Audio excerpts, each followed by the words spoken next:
Disclaimer. This content is created based on my unprofessional opinion and analysis of related topics for social communication purposes, to expand our mutual views by discussing and analyzing the matters. The source of information and evidence for this content is social media, which contains facts, rumors, and some other fragments without proof for their authenticity or accuracy.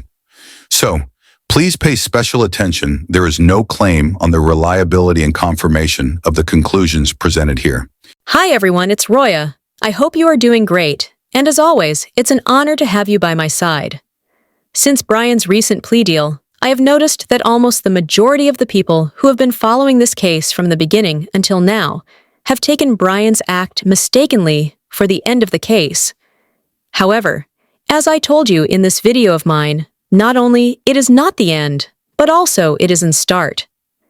As I mentioned, this act by the defense is a legal strategy to pull the case out of the state's hands. This move by the defense is not surrender. It's a strategy.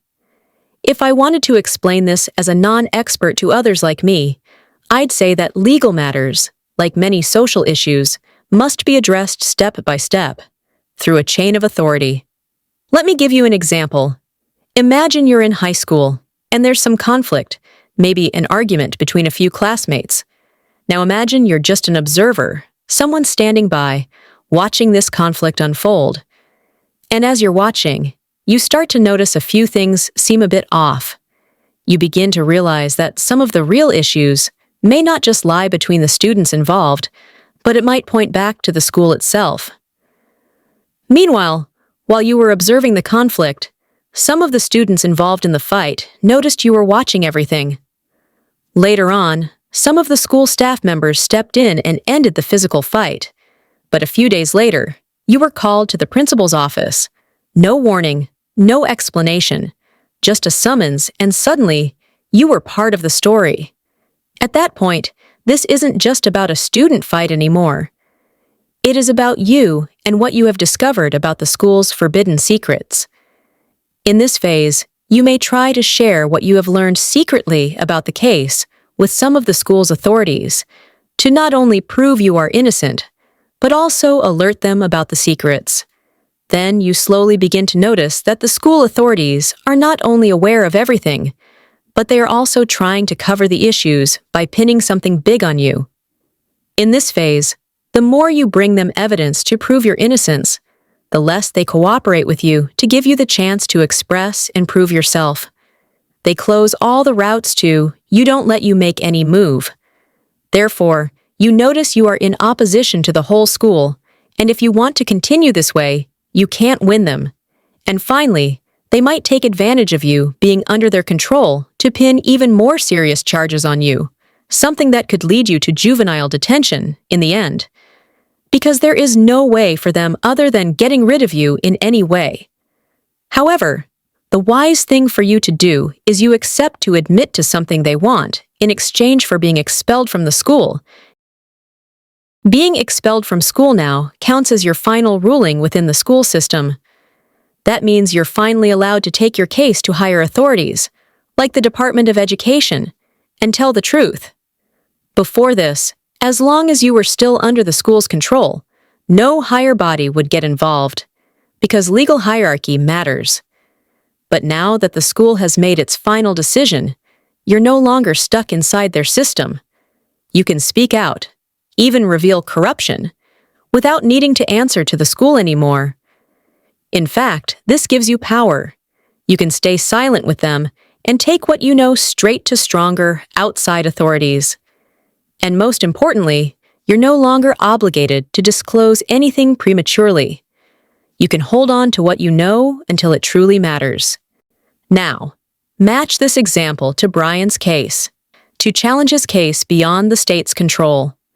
I've tried to explain this matter from a non-expert perspective, and if I've made any mistakes in presenting the case, I hope any expert will kindly correct me. But as justice seekers, regardless of whether we believe in Bryan's guilt or innocence, instead of falling into the psychological warfare that mainstream media is waging, let's take whatever action we can. For this reason, I have launched a petition, and you can easily show your support in this regard.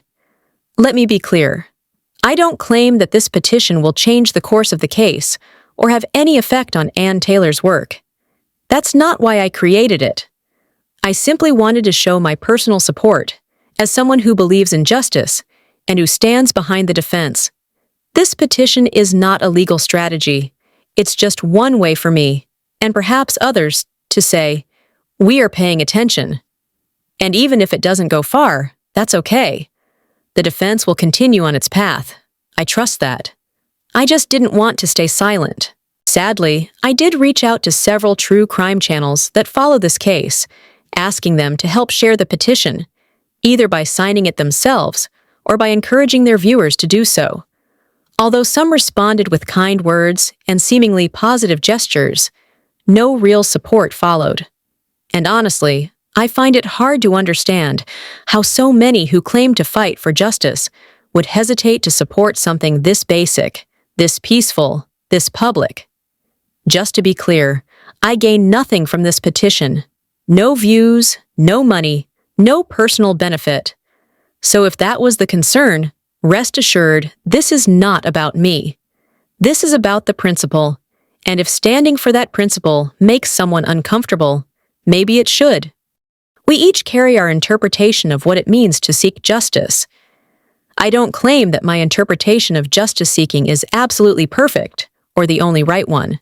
But what I do know for sure is that my version of justice seeking does not bend to rivalry, jealousy, hypocrisy, or manipulation. And that's exactly why I don't approach it as a business.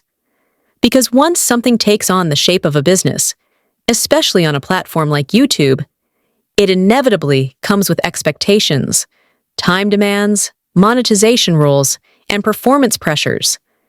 That would mean I'd have to produce more, faster, copying others, or stretching stories just to meet the platform's algorithm, and some things like these.